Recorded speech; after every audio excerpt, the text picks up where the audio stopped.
أعوذ بالله من الشيطان الرجيم. بسم الله الرحمن الرحيم. السلام عليكم ورحمة الله وبركاته. الحمد لله الذي قال في قوله وهو أصدق القائلين. بسم الله الرحمن الرحيم. ولقد خلقنا الإنسان من سلالة من طين ثم جعلناه نطفة في قرار مكين. صدق الله العظيم. وأشهد أن لا إله إلا الله وحده لا شريك له، وأشهد أن سيدنا محمدا عبده ورسوله. اللهم صل على سيدنا محمد أرسله بالهدى ودين الحق ليظهره على الدين كله ولو كره الكافرون ولو كره المشركون. صلى الله عليه وعلى آله وأصحابه ونحن مجتمعون أما بعد أيها الإخوة. Ndugu Waislamu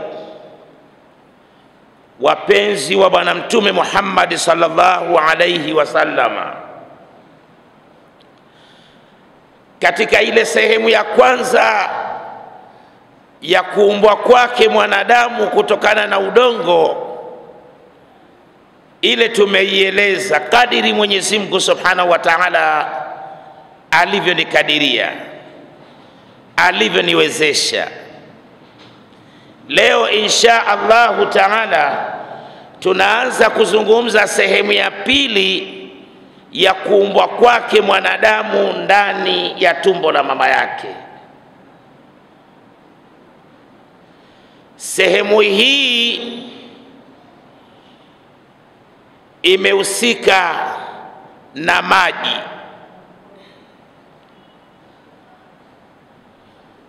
Qur'ani imetoa aya takriban zipatazo 48 zinazoelezea kuumbwa kwake mwanadamu katika ile sehemu ya ndani ya tumbo la mama yake kutokana na maji.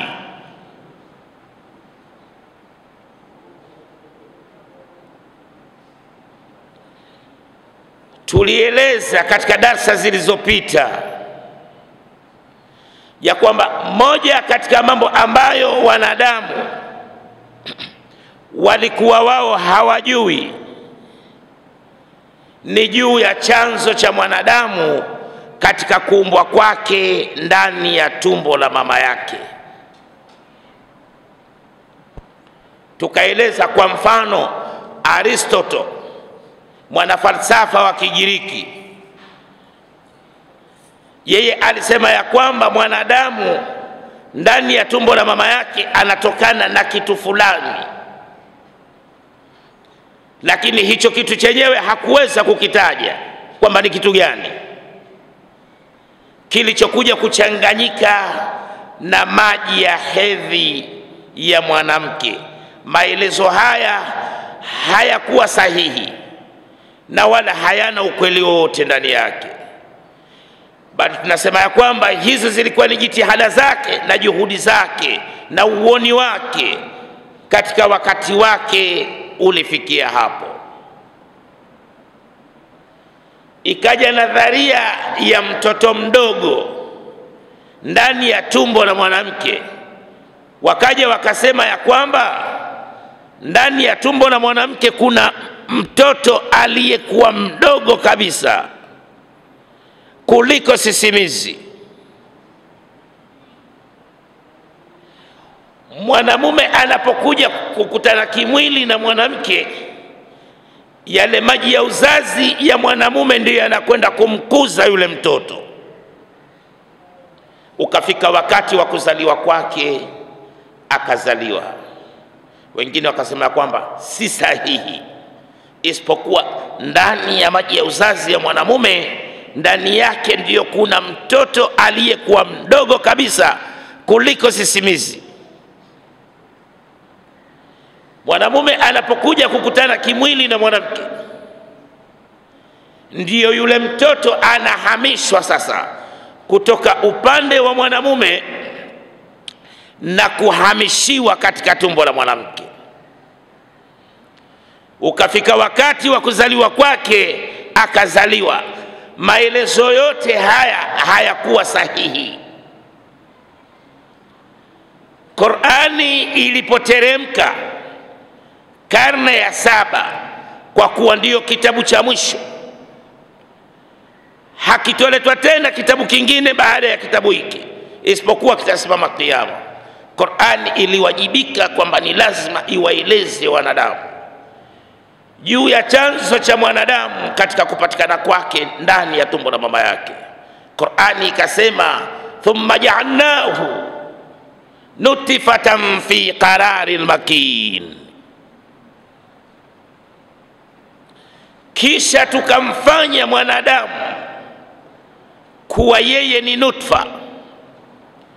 Nutfa ni chembe hai moja, ni sel moja, ni mbegu moja tu ya uzazi, ni yai la kike lililokomaa, lililotolewa kutoka katika mfuko wa mbegu za uzazi za kike, ovar. Alafu lile yai linasafirishwa, linapelekwa katika fallopian tube, katika nyumba ya kutungia ujauzito. Likishafikishwa lile yai pale, linapokuja kurutubishwa na mbegu za uzazi za mwanamume, spermatozoa, yale maji ya uzazi ya mwanamume spermatozoa yanakuwa ndani yake yamebeba zile chromosome, mbegu za uzazi za mwanamume. Mbegu moja inakwenda kulirutubisha lile yai la kike. Likisharutubishwa lile yai na mbegu ya uzazi ya mwanamume, ndiyo kinapatikana hapa kitu ambacho Qur'ani imekitaja kwa jina la nutfa. Kisayansi, kibiolojia, kidaktari, nutfa ndiyo inaitwa zygote. Kisha lile yai likisharutubishwa linaondoshwa katika fallopian tube na kupelekwa fi qararin makin. Fi qararin makin ni wapi? Ni katika uterus, ni katika fuko la uzazi, ndiyo linakwenda kupandikizwa pale. Maelezo haya yalielezwa karne ya 7 na kitabu hiki kitakatifu Al-Qur'anul Karim. Huu ndio mwanzo wa mwanadamu kupatikana kwake ndani ya tumbo la mama yake.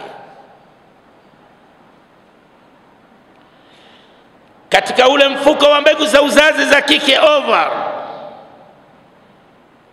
mule ndani yake ndimo yanamokaa yale mayai. Mwanamke anapozaliwa, anazaliwa na mayai takriban yanakuwa milioni 1, na mwanamke anakuwa na mifuko miwili, ile inayokuwa na mayai yanayokaa yale mayai yake, ile mifuko iko miwili, mmoja unakuwa upo upande wa kulia na mmoja unakuwa upande wa kushoto.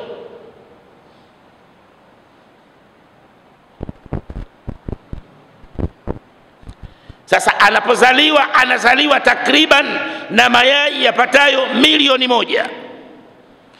Anapokuja kuvunja ungo akabaleghe, ile idadi ya mayai inapunguzwa yatabakia yale mayai kati ya 300,000 na 400,000. Mayai haya ndiyo atakayodumu nayo katika kipindi chote cha uhai wake.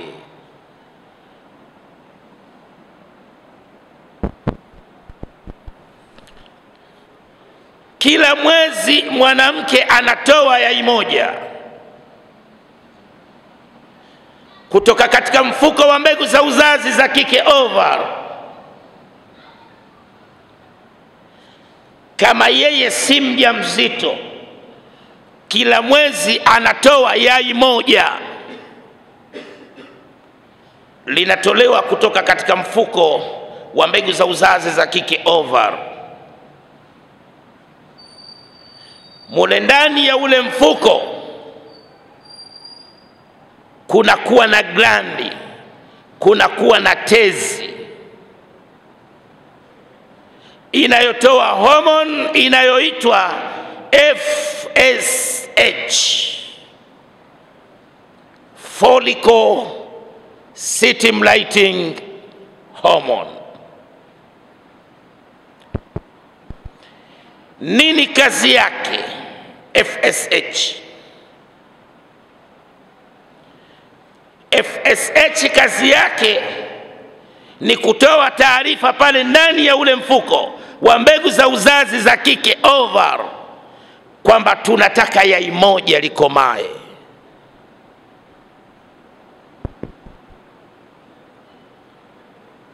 Yai linakoma,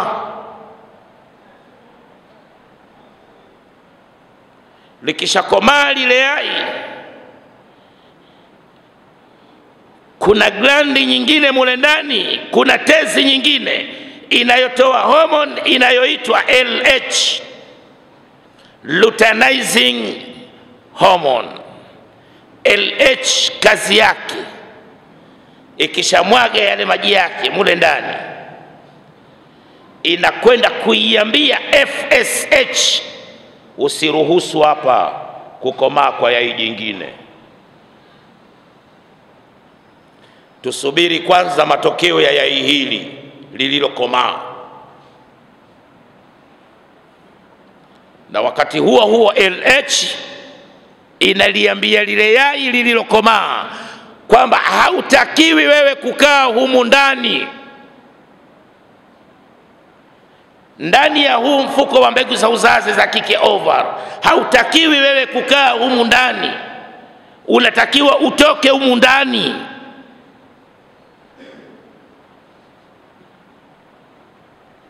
Lile yai lililokomaa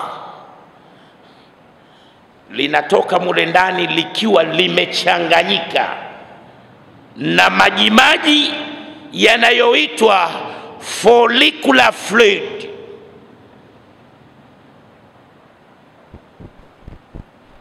Linakuwa lile yai limechanganyika sasa na majimaji yanayoitwa follicular fluid. Maji haya Qurani imeyataja katika sura ya 2 aya ya 225.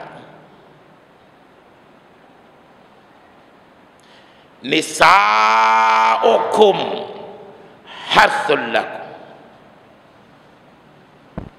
wanawake wenu ni mashamba yenu. Lakini shamba lenyewe limetajwa kwa jina la harthi. Harthi ni shamba ambalo linalokuwa wakati wote lina hali ya umaji,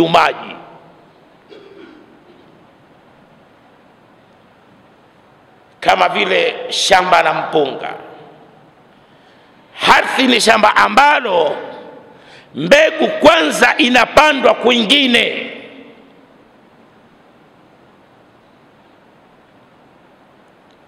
ikishamea ile mbegu kule ilikopandwa inakuja kung'olewa, ikishamea na ikawa imetoa mizizi, inahamishwa na kuhamishiwa sasa katika shamba kubwa. Harthi ni shamba ambalo ikipandwa mbegu inamea. Harthi ni shamba ambalo ni lenye kutoa mazao.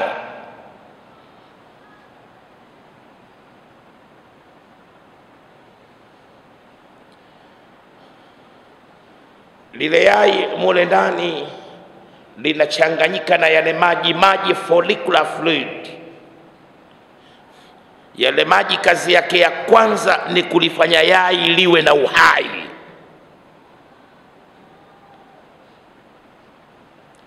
Kazi ya pili ya yale maji ni kuliwezesha yai liweze kutembea kwa vizuri ndani ya ule mfuko, linapotoka liweze kutoka kwa vizuri, liweze kusafirishwa kwa vizuri na kwa urahisi tokea kule linakotoka mpaka linakopelekwa. Yai linapelekwa wapi? Yai linapelekwa katika fallopian tube, katika nyumba ya kutungia ujauzito ya mwanamke, ndiko linakopelekwa lile yai.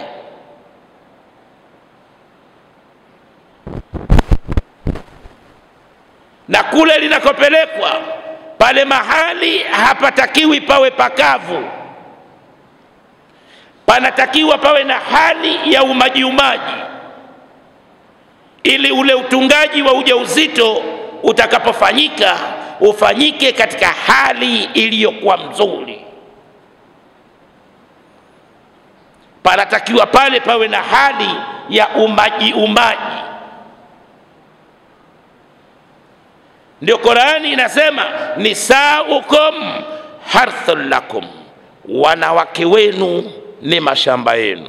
Lakini shamba lenyewe ni shamba la harth, ni shamba linalokuwa na hali ya umaji.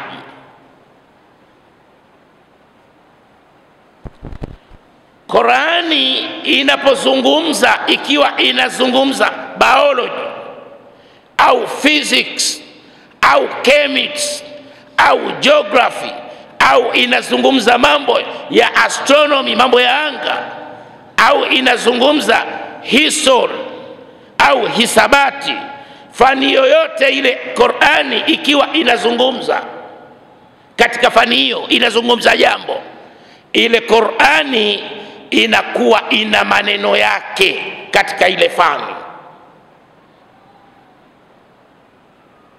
na inajitosheleza Qur'ani. Na wala Qur'ani haiendi kukopa maneno nje ya Qur'ani,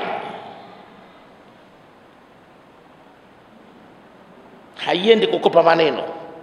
Ikiwa inazungumza biology, ile Qur'ani imejitosheleza, ina maneno yake, itazungumza, na wala haiendi kukopa maneno nje. Huu ndio muujiza wa Qur'an. Vitabu vingine vinapozungumza jambo fulani, fani fulani ya kielimu, wakati mwingine hushindwa kuieleza, ikabidi kile kitabu ni lazima kikakope nje ya kile kitabu, ikachukue habari ndio iweze kueleza. Qur'ani haina hiyo, haina kitu kama hicho. Sasa Qur'ani hapa imetanguliza thumma ja'alnahu nutfatan fi qararin makin, kisha tukamfanya mwanadamu. Imekuja thumma, kisha tukamfanya mwanadamu kuwa yeye ni nutfa, kuwa ni chembe hai moja, sel moja, mbegu moja ya uzazi. Katika kanuni za lugha ya Kiarabu, inapokuja thumma alafu kikazungumzwa kitu au mtu, basi ile thumma maana yake inafahamisha ya kwamba katika hicho kitu kinachosemwa au huyo mtu anayesemwa kulikuwa na ucheleweshaji, kulikuwa na ucheleweshwaji. Sasa mwanadamu kabla hajafanywa kuwa yeye ni nutfa, chembe hai moja, sel moja, mbegu moja ya uzazi, kabla hajafanywa, wapi alikuwepo? Alikuwepo kwenye ovar, mfuko wa mbegu za uzazi za kike, akiwa yeye katika stage ya kuwa ni yai. Alikuwepo kwenye ovar, mfuko wa mbegu za uzazi za kike, likatolewa lile yai kutoka kwenye ovar. Lile yai linatoka mule ndani kwa mwendo wa kuzunguka, linazungushwa kulia kwenda kushoto, kama mahujaji wanavyoizunguka Kaaba kulia kwenda kushoto. Lile yai linapoambiwa ya kwamba sasa hivi unatakiwa utoke humu ndani, LH ndiyo linaloliambia lile yai kwamba unatakiwa utoke humu ndani. Yai linatoka likiwa limechanganyika na yale maji, follicular fluid,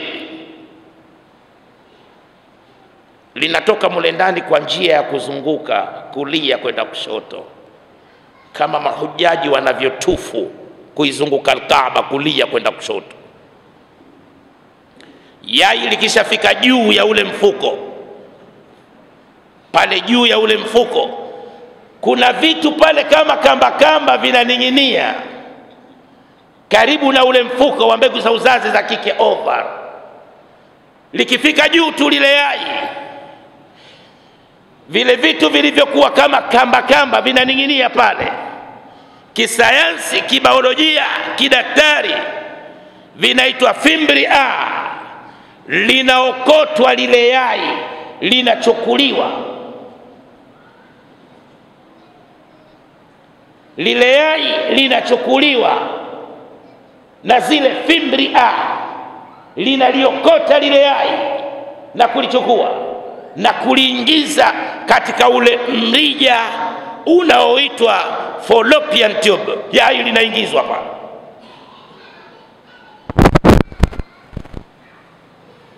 Likishaingizwa lile yai likiwa limechanganyika na yale maji, follicular fluid,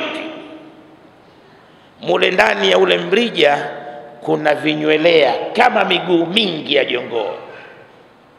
Kidaktari, kisayansi, kibiolojia inaitwa cilium.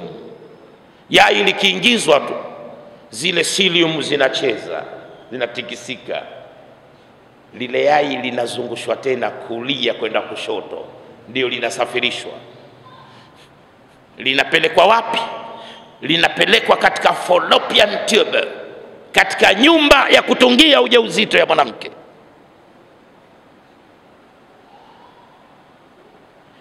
Likiwa limechanganyika na yale maji, follicular fluid, ambayo tulisema kazi ya kwanza ya yale maji ni kulifanya yai liwe hai. Kazi ya pili liweze kutembea kwa vizuri. Uko Ulaya, uko Amerika, huko wanatengeneza tumbo la plastiki kama la mwanamke. Wanatengeneza tumbo linakuwa la plastiki kama lilivyo tumbo la mwanamke, alafu wanamchukua mwanamke, wanamfanyia operation ndogo pale kwenye ovar. Kuna mashine inaingizwa pale, inamkonga, inakwenda kuchukua yai moja katika mayai ya pale ya katika ovar linalokaribia kukomaa, linachukuliwa lile yai. Wakishalichukua lile yai, wanalitengenezea maji ambayo wanayaita follicular fluid, wanalichanganya na lile yai. Wakilichanganya na lile yai, tumesema kwamba moja katika kazi ya yale maji, follicular fluid, linapotoka lile yai katika ovar, ni kulifanya lile yai liwe na uhai. Kwa hiyo wanalichanganya lile yai na yale maji, wanalichukua lile yai, wanakwenda kulipandikiza katika lile tumbo lao la plastiki, wanakwenda kulipandikiza pale. Wenyewe wanaita test tube baby. Alafu wanamtafuta mwanamume, wanachukua mbegu zake za kiume, wanakwenda kulichanganya na lile yai, ndio anapatikana huyo mtoto wao huyo wa katika chupa. Lakini sharti wakachukua yai lile lile aliloliumba Mwenyezi Mungu, na wakachukua mbegu zile zile za kiume za mwanamume alizoziumba Mwenyezi Mungu, alafu ndio wanakwenda kupandikiza pale katika tumbo lao la plastiki. Ukiwauliza kwa nini amtengenezi yai lenu, na kwa nini amtengenezi mbegu zenu za kiume, wanaeleza wanasayansi ya kwamba kutengeneza mbegu moja tu ili atokee mdudu au mnyama au ndege au mwanadamu au mmea, ule mpangilio wa kuipangilia ile mbegu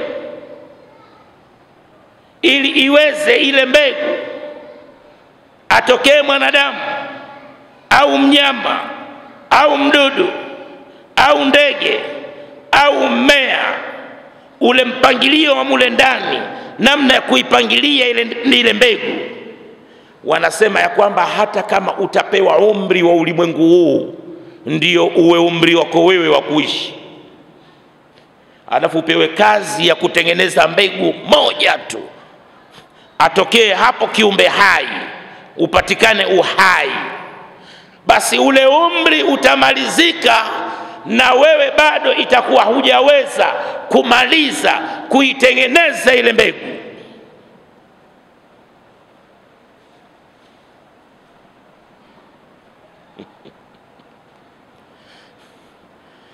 Yeye ni al-Khaliqu, ni muumbaji,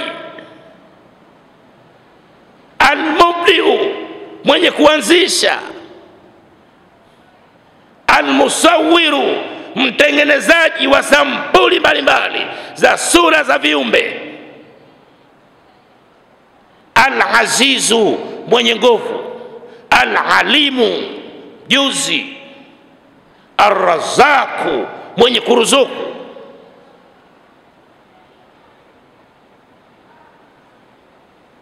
Hizi ni sifa zake.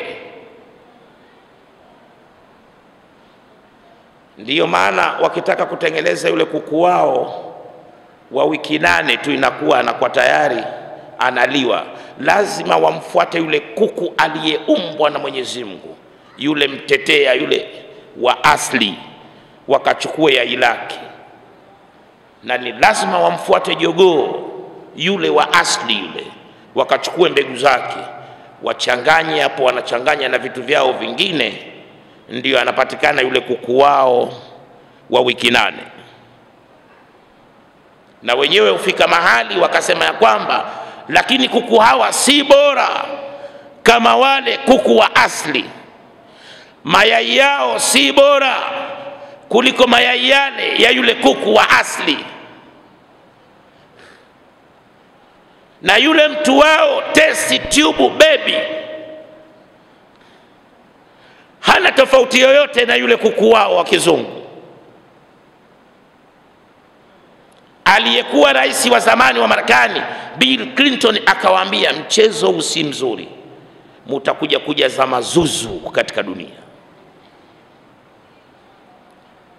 Manake yule kuku wao ukimweka hapo nje, ikija mvua hatoki mpaka wewe ukamuinue umtoe umweke mahali salama, na yule mtu wao naye anakuwa hivyo hivyo. Mutakuja kujaza mazuzu katika dunia, atatafutwa mtu wa kuweza kuwa na maarifa ya kumtilia kiraka mwenzake kwenye kazi yake, hatopatikana. Sasa lile yai linasafirishwa, linapelekwa pale katika fallopian tube, limeshafika katika nyumba ya kutungia ujauzito. Kinapokuja kufanyika kitendo cha ndoa, mbegu za uzazi za mwanamume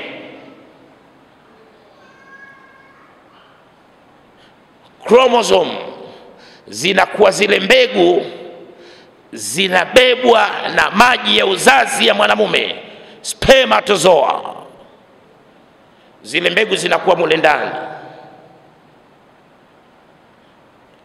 Zile mbegu zinakuwa ni mbea mbili, wanakuwa ni wanawake na wanaume, wamebebwa ndani ya yale maji ya uzazi wa mwanamume.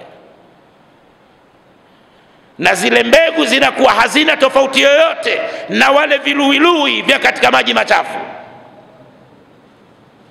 Wanakuwa vile vile kichwa na mkia, kichwa na mkia, kichwa na mkia.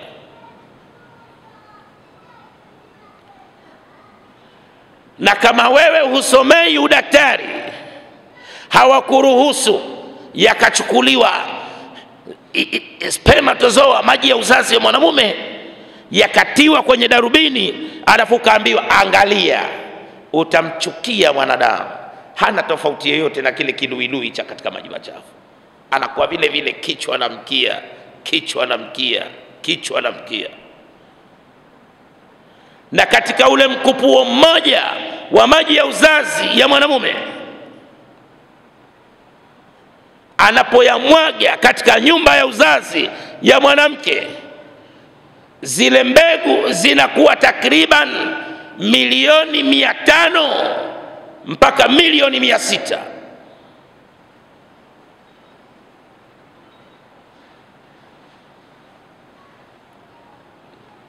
Wale ndio inakuwa ndio idadi ya watoto,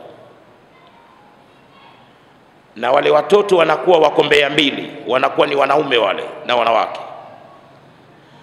Qur'ani imewazungumza katika sura ya 53, surati Najmi, aya ya 46 mpaka 47. Mwenyezi Mungu Subhanahu wa Ta'ala anasema, wa annahu khalaqa zawjaini dhakara wal untha min nutfatin idha tumna. Yeye ndiye Mwenyezi Mungu ambaye aliyeziumba mbea mbili, dume na jike, ndani ya maji ya uzazi ya mwanamume, pindi yanapomwagwa yale maji katika fuko la uzazi la mwanamke. Mbegu zote za mwanamke zinakuwa ni X, zinakuwa ni za kike tu, lakini mwanamume zake zinakuwa ni X na Y, zinakuwa mbea mbili, wanaume na wanawake. Sasa ndio unakuja kukuta hata katika sheria ya mirathi, lidhakari mithlu hadhil unthayain,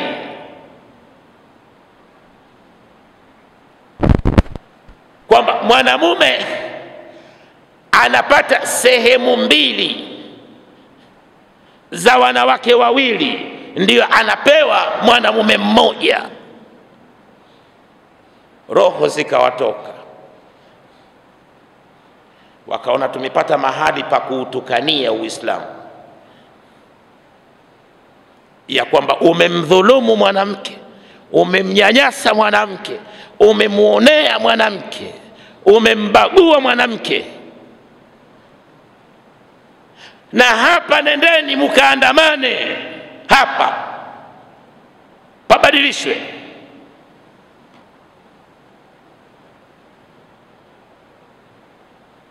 Kwamba yeye amepewa mbegu mbili, mwanamke amepewa mbegu moja, badilisheni na hapa. Uislamu ni dinul fitra, ni dini ya kimaumbile, na sheria zake zinakwenda sambamba kulingana na jimbile la mwanadamu.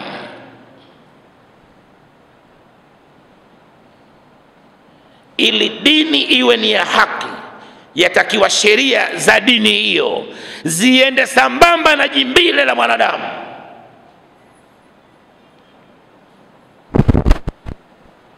Na mazingira yote yanayomzunguka yule mwanadamu katika dunia yake na ulimwengu wake yaende sambamba na sheria ya dini ya Mwenyezi Mungu Subhanahu wa Ta'ala. Na viungo vyake vya ndani na vya nje yule mwanadamu vinatakiwa viende sambamba na sheria ya dini ya Mwenyezi Mungu Subhanahu wa Ta'ala.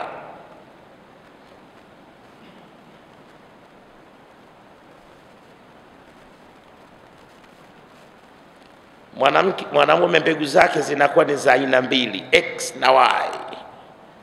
Mwanamke mbegu zake ni za aina moja, ni X tu, zote zinakuwa ni za kike. X ya mwanamume ikikutana na X ya mwanamke, mtoto anakuwa mwanamke. Y ya mwanamume ikikutana na X ya mwanamke, mtoto anakuwa mwanamume. Anayefanya mtoto awe mwanamume au mwanamke ndani ya tumbo la mwanamke ni mwanamume.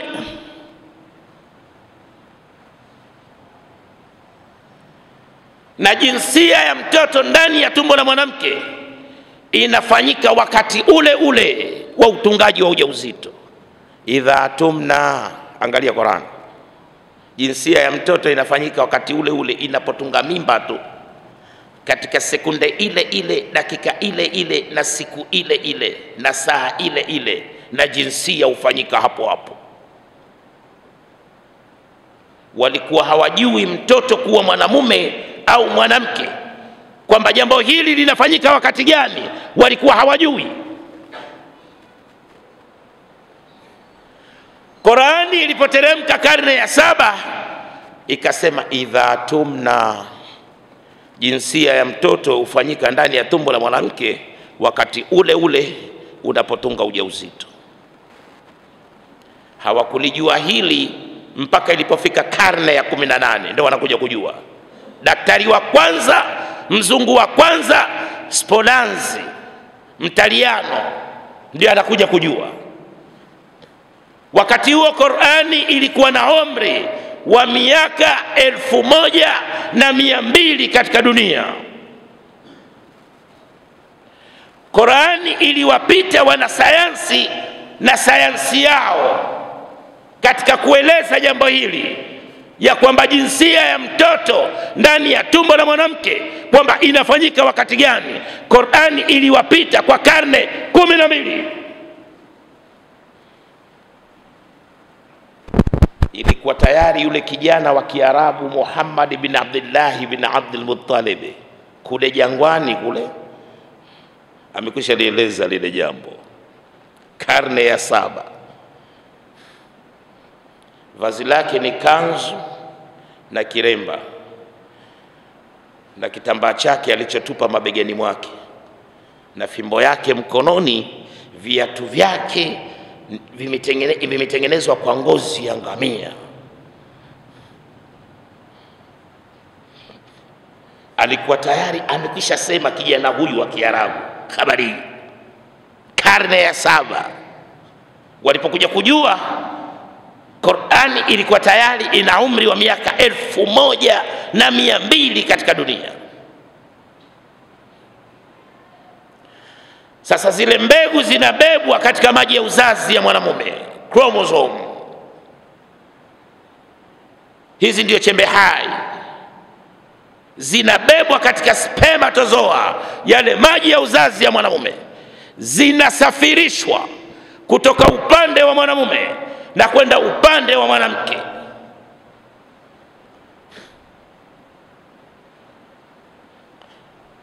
Mbegu itakayokuwa ya kwanza kulifikia lile yai la kike itakwenda ile mbegu na kulipiga lile yai, kulishuti, kulitoboa. Ile mbegu itaingia ndani yake mule. Ile mbegu tumesema inakuwa kama vile yule mdudu kiluilui cha katika maji machafu. Kwa hiyo inakuwa na kichwa na mkia. Ile mbegu ya kiume ikilipiga lile yai, ule mkia unakatika. Ule mkia kazi yake ni kukisafirisha kile kichwa tu, kukifikisha pale katika lile yai. Ikishaingia ile mbegu, ndio inakuwa ndio ujauzito wa siku ya kwanza, inakuwa ndio first embryology, kana kwake ndani ya tumbo la mama yake.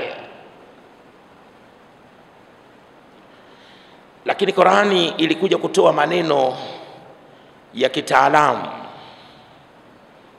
ikaja ikasema ya kwamba sio maji yote ya uzazi ya mwanamume kuwa ndiyo yanayotumika kwenda kulirutubisha lile yai la kike. Ni sehemu tu ya yale maji ndiyo yanayochukuliwa na kwenda kuunganishwa na lile yai. Katika surati Dahr, sura ya 76 aya 2, Qur'ani ikasema inna khalaqna al-insana min nutfatin, imetumika harfu ya min. Hakika sisi tumemuumba mwanadamu min nutfatin, kutokana na nutfa.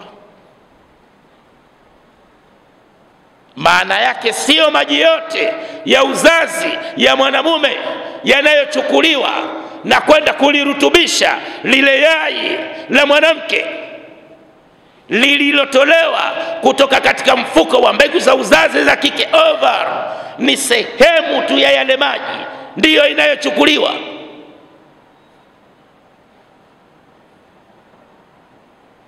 Haya ni maelezo ya kitaalamu.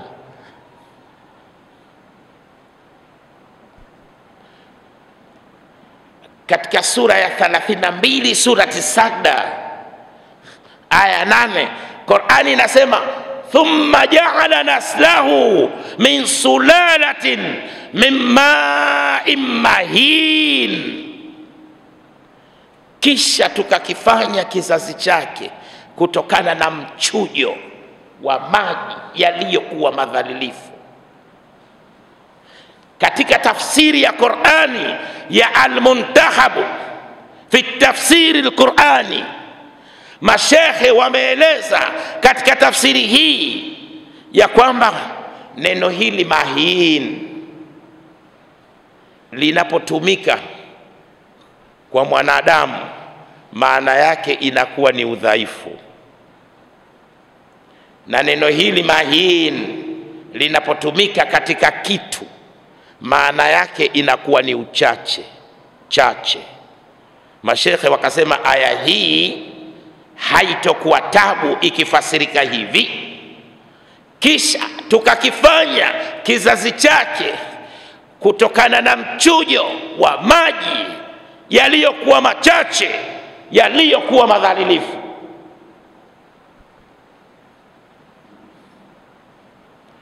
Sio maji yote yale ya uzazi ya mwanamume kuwa ndiyo yanachukuliwa na kwenda kulirutubisha lile yai la mwanamke. Ni sehemu tu ya yale maji ndiyo inayochukuliwa na kwenda kuchanganywa na lile yai la kike.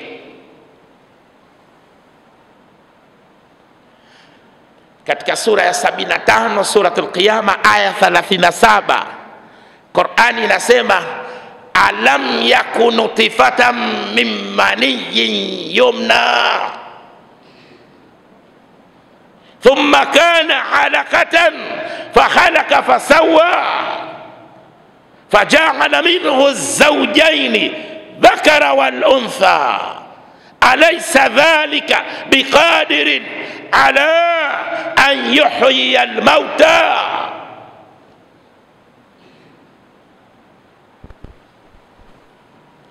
Je, hatukumfanya mwanadamu kuwa yeye ni nutfa, chembe hai moja, sel moja, mbegu moja ya uzazi, kutokana na manii, maji ya uzazi? Qur'ani inasema yumna, yaliyochopolewa, yaliyonyakuliwa, sehemu ya yale maji kutoka ndani ya yale maji, ni sehemu tu iliyonyakuliwa chop, ndiyo ikatumika. Hapa Qur'ani inafafanua sasa kwamba ile nutfa inavyotengenezwa, yale maji ya uzazi ya mwanamume yanachopolewa, sehemu inachukuliwa kutoka ndani ya yale maji ya uzazi ya mwanamume na kwenda kuchanganywa na lile yai la kike.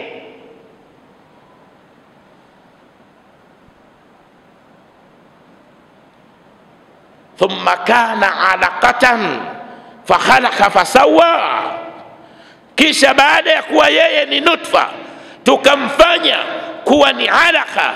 Nutfa kidaktari, kibiolojia, kisayansi ndio wanaita zygote.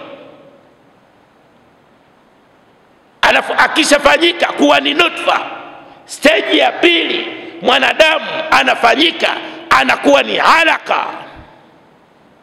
Alaqa kidaktari, kisayansi, kibiolojia ndio wanaita blastocyte. Faja'alna minhu zawjayn dhakara wal untha, tukamfanya yeye mwanadamu kuwa ni mwanamume au mwanamke. Alaysa dhalika biqadirin ala an yuhyiya almauta, hivi huyu aliyeyafanya yote haya, hivi atashindwa kuwafufua wafu kutoka makaburini?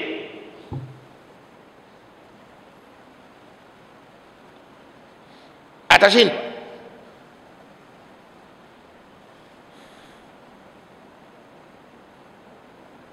Watukufu wa Islam,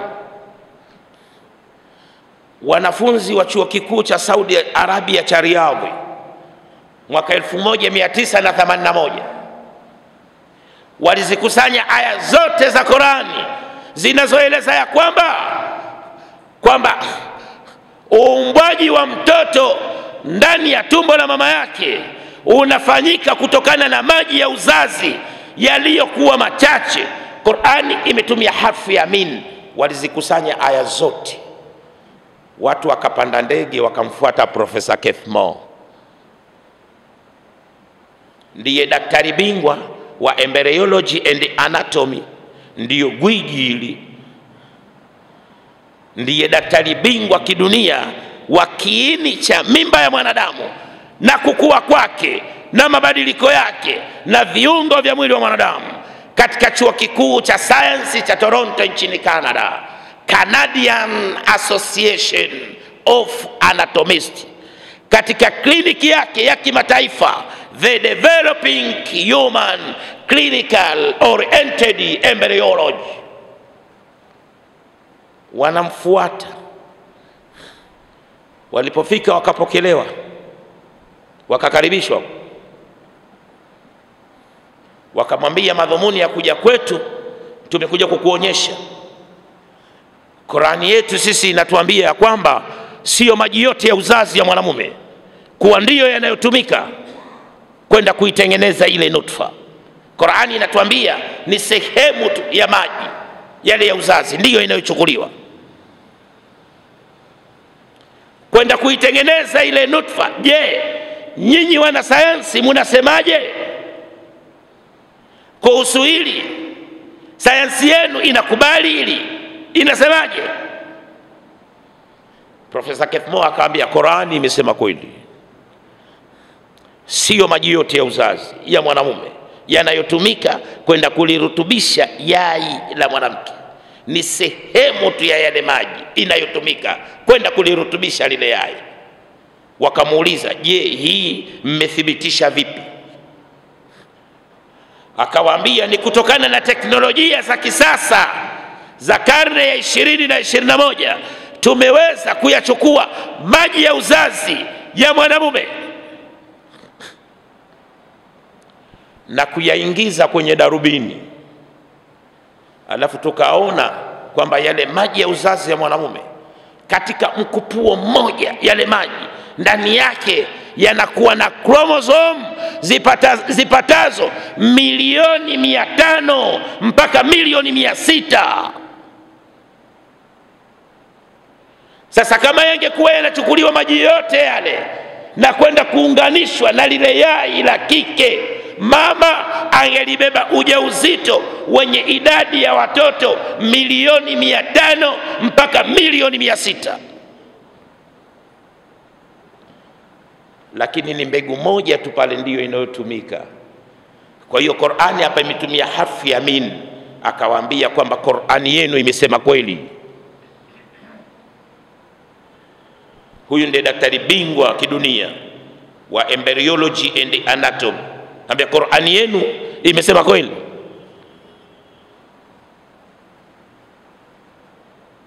Watukufu wa Islam,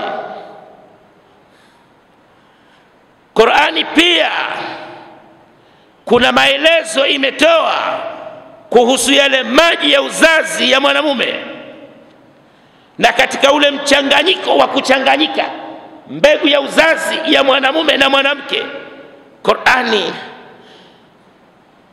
imetumia wingi. Inna khalaqna al-insana min nutfatin amshajin nabtalihi faj'alnahu sami'an basira. Kwanza hapa katika zile mbegu za uzazi za mwanamume, ile family planning wanaosema wao uzazi wa mpango, Mwenyezi Mungu mwenyewe ameshafanya. Si unaona hapa ametumia mbegu moja, nyingine zote zimezuiwa.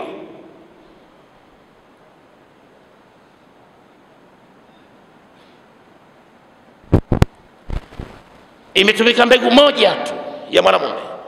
Nitakuja kueleza mapacha inakuwaje, kwamba anabeba ujauzito mama akajifungua mapacha, ile inakuwaje. Ile utungaji wa mapacha ni mwingine, na utungaji wa mapacha uko wa namna mbili: identical twins na fraternal twins. Kuna mapacha wanaofanana na mapacha wasiofanana. Hii hapa maelezo yake ni mengine.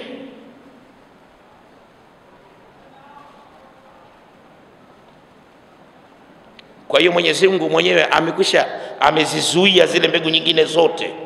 Mwanamume mmoja ana uwezo wa kuwapa ujauzito wanawake 3 mpaka 4, lakini zile mbegu zimezuiwa. Ni moja tu pale ndio inatumika. Kuna samaki anaitwa starfish, anataga mayai 200,000,000 starfish, lakini ni mayai machache tu ndio yanoruhusiwa pale watokee samaki. Wanasayansi wanasema kama yule starfish mmoja angaliachwa yale mayai yake 200,000,000 yote watoke watoto, kwa muda mchache tu angalijaza dunia yote hii, eneo la baharini na nchi kavu. Viumbe wengine wasingekuwa na nafasi ya mahali pa kuishi, wangekuwa wamejaa wao tu.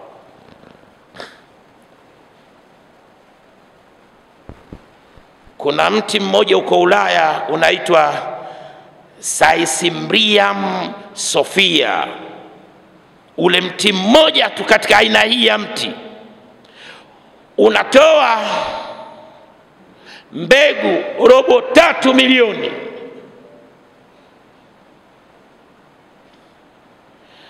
Zingaliruhusiwa zile mbegu zote zitoe miche kwa muda mchache tu katika dunia, viumbe wengine wasingalipata mahali hata pa kuweka mguu. Ingekuwa pemejea miti ile tu katika dunia, barani na baharini. Mwenyezi Mungu Subhanahu wa Ta'ala katika sura ya 2 Al-Baqara aya ya 26 anasema, inna Allaha la yastahi an yadriba mathalan ma ba'udatan fama fawqaha. Angalia Qur'an, hakika Mwenyezi Mungu yeye wala haoni haya kukupigieni nyinyi mfano wowote ule, kukupigieni nyinyi mfano wa mbu jike. Mbu aliyotajwa hapa ba'udatan fama fawqaha, imekuja kwa dhamiri ya kike. Mbu anayemuongelea hapa na kumpigia mfano ni mbu jike. Angalia Qur'an.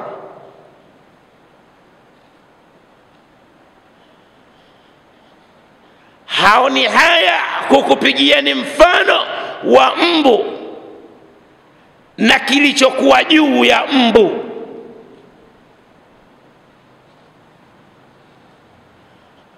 Msemo uliokuja hapa fama fauqaha, neno hili linaonesha kwamba juu ya yule mbu, juu yake pale kuna kitu. Wanabiolojia, watu wanahusu masuala ya mambo ya bakteria, ni somo. Kuna watu wanasomea habari ya bakteria, virus. Mwenyezi Mungu amewaonyesha kupitia darubini zao ya kwamba yule mbu kuna kupe maji wanaitwa water mites, ni bakteria. Kwa hiyo hapa Qur'ani inazungumzia habari ya bakteria, na hii ni fani ya kielimu. Kuna watu wanaisomea kuhusu wale bakteria. Huyu water mites anapatikana kwa yule mbu na haonekani kwa macho mpaka kwa darubini.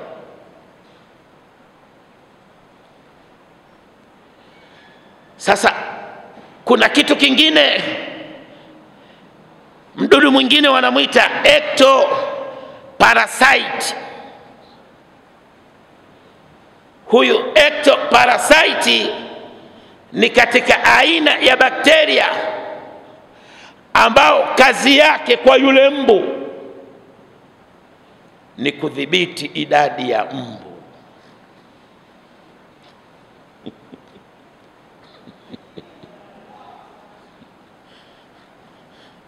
Ile idadi ya mbu itakapokuwa imezidi katika kile kiwango ambacho Mwenyezi Mungu mwenyewe Subhanahu wa Ta'ala amekipanga, huyu ectoparasite huwadhoofisha wale mbu, na mbu mwenyewe anakuwa ni mbu jike, sio dume.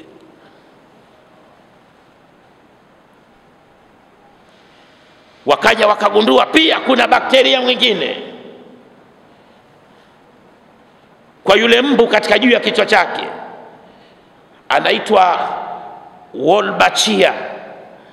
Huyu Wolbachia kazi yake pia ni kumdhibiti mbu katika uenezaji wa malaria, uenezaji wa magonjwa kama vile dengu ambayo yanasababishwa na mbu, homa ya manjano, magonjwa kama vile zinki ambayo yanasababishwa na mbu. Sasa huyu Wolbachia kazi yake ni kumdhibiti mbu jike.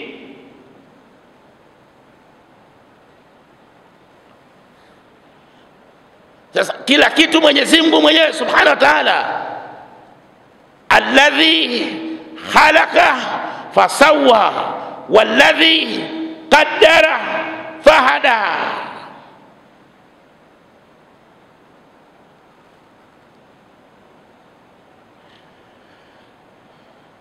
Kila kitu kimewekewa kwa vipimo maalum. Mwenyezi Mungu Subhanahu wa Ta'ala ndani ya kitabu chake kitukufu Al-Qur'anul Karim akaja akaonyesha maajabu mengine ya yale maji ya uzazi. Inna khalaqnal insana min nutfatin amshajin. Yametajwa ule mchanganyiko umetajwa kwenye wingi.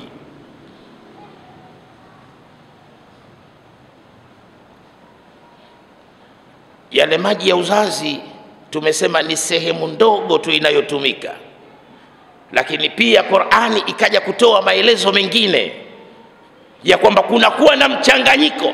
Yale maji ya uzazi yanakuwa na mchanganyiko, yametajwa kwenye wingi hapa.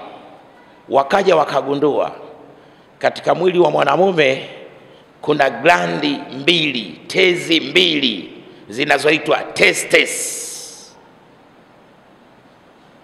ambazo kazi yake ni uzalishaji. Kuna vitu vinazalishwa. Alafu kuna glandi nyingine moja, tezi nyingine moja inaitwa prostate gland, iko moja. Hii kazi yake ni kutengeneza vihuishaji, unatakiwa uhai pale. Wakaja wakagundua kuna tezi nyingine mbili, wakazita seminiferous canals. Hizi kazi yake ni kutengeneza maji tu. Sasa maji ya aina 5, testes ziko 2, prostate gland iko moja. Ngapi hizo? 3. Alafu seminiferous canals ziko 2, jumla ngapi? 5.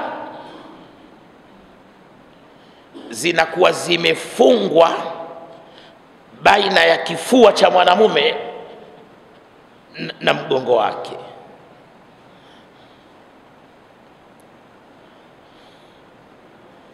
Mwanamke maji yake ni ya aina 2, yanapokuja kuchanganyika na yale maji ya aina 5 ya mwanamume, jumla yanakuwa aina ngapi? 7.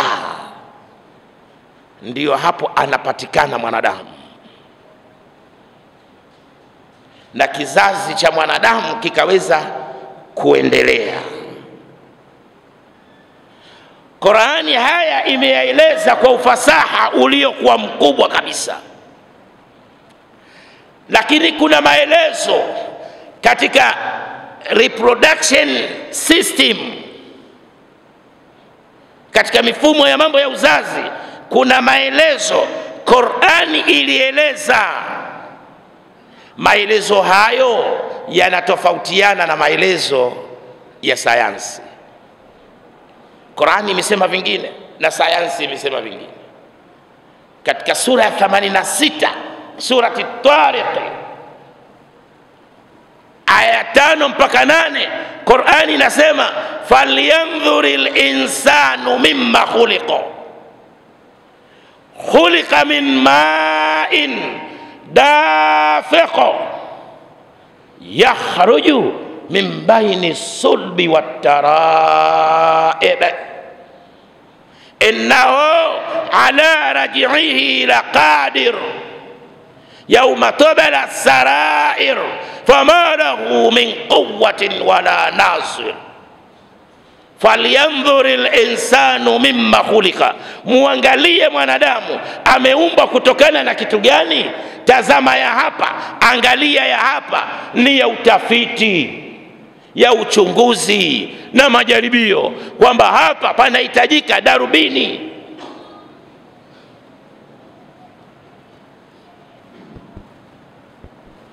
Ameumbwa na nini? Qur'ani kasema khuliqa min ma'in dafiq, ameumbwa kutokana na maji yenye kutoka kwa kasi, yenye kuchupa. Yale maji yanatoka kwa mwendo wa mchupo, ndiyo yanaziwezesha zile mbegu ilizozibeba, ikawezekana sasa mbegu moja kwenda kulishuti lile yai la kike, kulitoboa na kuingia ndani yake, kuutoboa ule utando wa lile yai.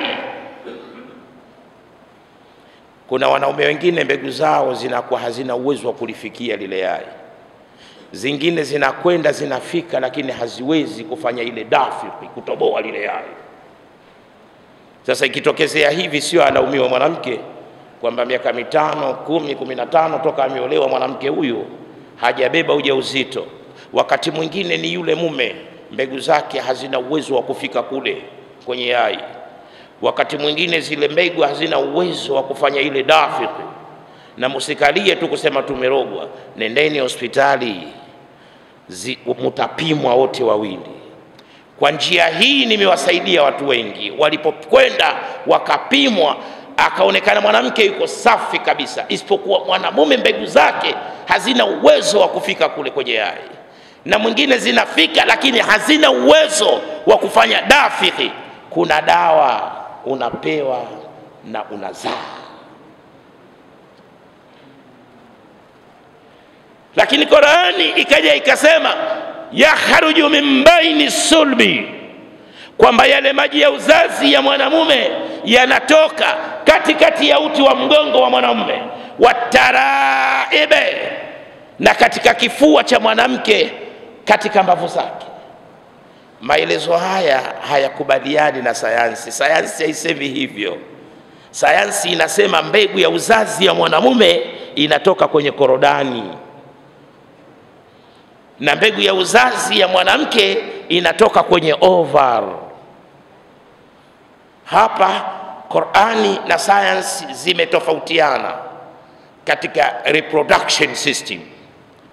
Watu waliruka kwa ndege wakamfuata Professor Keith Moore kwenda kumuuliza katika chuo kikuu cha sayansi cha Toronto nchini Canada kwamba katika reproduction system Qur'ani imesema maji ya uzazi wa mwanamume yanatoka katikati ya uti wa mgongo wa mwanamume, na mbegu ya mwanamke inatoka kwenye kifua chake yule mwanamke, katika mbavu zake.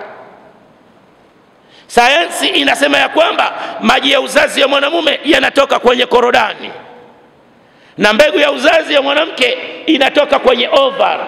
Iliyosema kweli ni ipi? Ni Qur'ani au ni sayansi? Professor Keith Moore akasema Qur'ani ndio iliyosema kweli. Wakamuuliza kivipi? Akawaambia kwamba hapa Qur'ani imeweza kueleza mpaka asli ya zile korodani, mahali zilikotoka. Zile korodani zimetoka kwenye uti wa mgongo wa mwanamume. Ile nyama iliyotumika katika kuumbia uti wa mgongo ndiyo ile ile moja, kilikatwa kipande tu kikateremshwa chini, ndio zikaenda kutengenezwa zile kokwa za korodani. Kwa hiyo korodani zimetoka kwenye uti wa mgongo, na ile ovar imetoka kwenye kifua cha mwanamke. Ile nyama iliyotumika kuumbia matiti ya mwanamke ndio ile ile moja tu, kilikatwa kipande kikateremshwa chini ikatengenezwa ovar. Kwa hiyo akasema kwamba hapa Qur'ani imeweza kueleza mpaka asili ya korodani, mpaka asili ya ovar, ule mfuko wa mbegu za uzazi za kike, lakini sayansi imeshindwa. Akaambia iliyosema kweli ni Qur'ani. Watukufu wa Islam, kwa kiasi hiki alichotukadiria Mwenyezi Mungu Subhanahu wa Ta'ala, muumba wa mbingu na ardhi, tunaishilia hapa. Bado sasa, baada ya kurutubishwa lile yai, kuhamishwa na kupelekwa wapi? Katika uterus. Hatujaeleza hapo bado. Nilipokuwa chuo kikuu cha KCMC Moshi mwaka jana, nilialikwa kwenda kuzungumzia utungaji wa mimba ndani ya tumbo la mwanamke. Walinisikiliza wale maprofesa, na wakasimama wakasema kwamba kumbe Muislamu anaweza kuingia katika mauniversity yetu na Qur'ani yetu yake, na akatufundisha na tukapata ma PhD na tukawa madaktari kwa kutumia Qur'ani.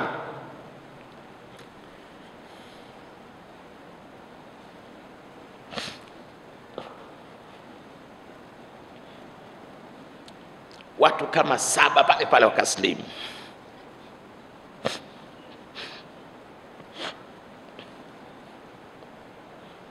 Alhamdulillah rabbil alamin, wassalatu wassalamu ala rasulillah sallallahu alaihi wasallam. Allahumma arhamna bil Qur'anil azim. Wa sallallahu ala sayyidina Muhammad wa alihi wa sahbihi wasallam. Alhamdulillah rabbil alamin.